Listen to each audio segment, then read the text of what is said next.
boys and girls, Miss Underwood has picked out a very special book. It is called Tiny, the Louisiana Easter Bunny. And as we get closer to Easter this week, I thought this would be a fun book because I'm not certain that that is an Easter Bunny. Because look at it. It looks kind of like an elephant to me. So let's take a look at Tiny, the Louisiana Easter Bunny. And while we read this book, I want you to think about if you think that is an Easter bunny or an elephant. Okay, so let's take a look at this. It is written by Eric James and it is illustrated by Sara Sanchez. And what state do we live in? That's right, Louisiana. So this book is about our state. So let's take a little read and see if we recognize some of the things that are in this book. One bright Easter morning, while out for a jog, Tiny hears, "Help! I'm stuck in a log." He scratches his head, thinking, who could that be? It sounded like Fluff. I'd better go see. And on his headband it says Sugar State Runner. And did you know in Louisiana we make sugar? That's what some of the farmers grow in Louisiana. Fluff's in a log with her feet in the air. "Hey, Fluff, what on earth are you doing in there?" Do you hear what I hear? Did you say rhyming words? That is so right. A sad little voice from an echoing space says, "I thought this would make a good egg hiding place." "You poor Easter bunny," says Tiny while giggling. "I'll get you back out. Just hold tight and stop wiggling." I'd be giggling too if I saw a bunny stuck in a log. Tiny pulls hard, using all his might. He tries and he tries, but his friend is stuck tight. "My eggs," says poor Fluff. "Who will deliver them now?" "I'll do it," says Tiny. Fluff laughs and asks, "How?" "Don't worry, dear Fluff. Leave it up to me. I watched you last Easter. How hard can it be?" This bunny looks funny. Yes, something is wrong. His feet are too big and his nose is too long. His skin isn't furry. It's wrinkled and rough. And his tail is too thin, and it's not made of fluff. He's traveled through Kenner and Lake Charles already, and he's all out of puff, and his legs feel unsteady. He hops and he stops, and he hops a bit more, and then he stops all the hopping and flops to the floor. "Hello," he squeaks. "Hello," squeaks a mouse in his fake bunny ear. "Oh my, have you grown since I met you last year? I'm Marvin, remember? You're running quite late. I'll help you if you like." Tiny nods and says, "Great." Tiny's exhausted. They headed down to Baton Rouge, rushed through the streets, delivering handfuls of chocolatey treats. Next, Monroe. Where do we live? Monroe, that's right. Then Shreveport and New Orleans, too. There's not much time left, but there's so much to do. "Speed up," Marvin squeaks, "or we'll finish too late. Dig under that hedge and hop over that gate. Lafayette House has a fence all around. Poor Tiny tries digging down into the ground, but the hole is too small or his body's too big. How odd," Marvin thinks. "I thought bunnies could dig." This Westminster house has a really high wall. "Jump up," Marvin squeaks. "Come on, give it your all." So Tiny jumps up, but comes down with a thump. How odd, Marvin thinks. I thought bunnies could jump. "Something not right," Marvin says. "Let me see." He scratches his chin and thinks, what could it be? "You're not very fast. Well, just look at those legs. You're not very careful. You've cracked half the eggs. You do not have whiskers, and those ears look quite fake, and that's no bunny droppings. What do you think bunny droppings are?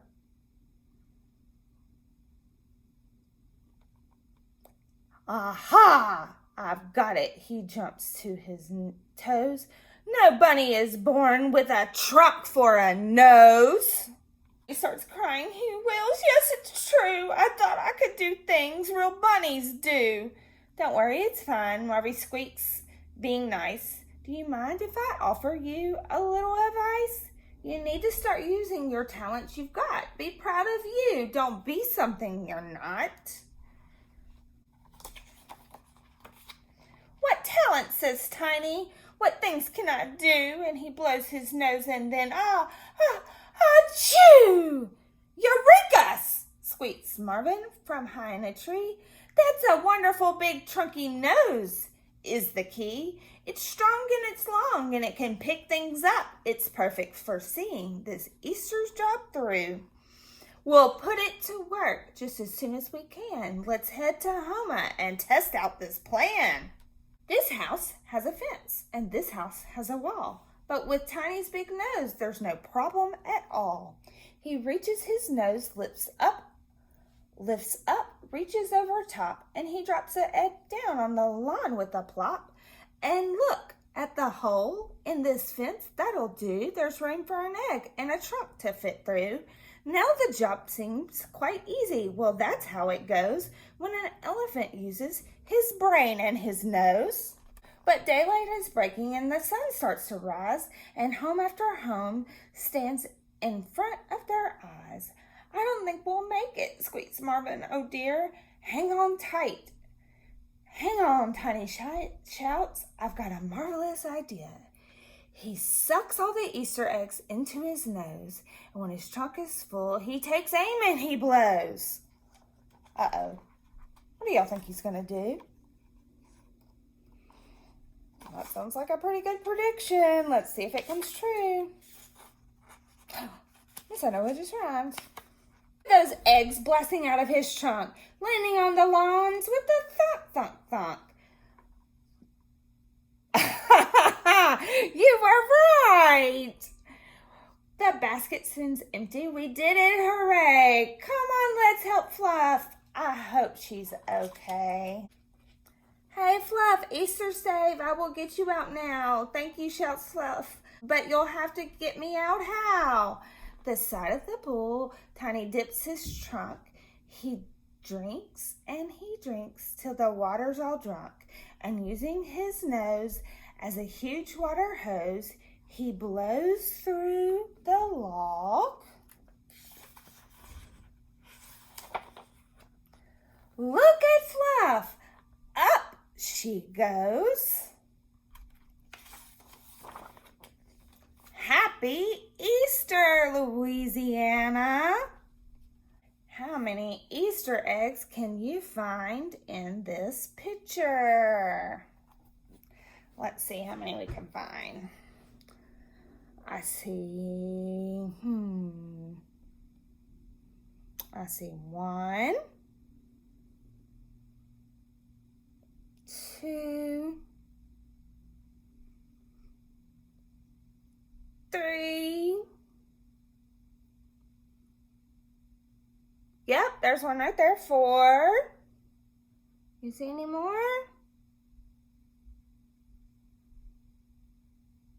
You're right, 5. There were 5 Easter eggs in that picture. Awesome job egg hunting, boys and girls.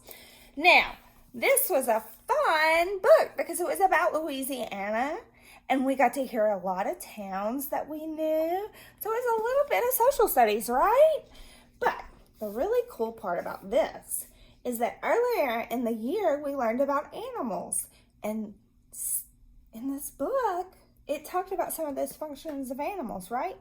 Because bunnies can hop, and elephants can use their trunks.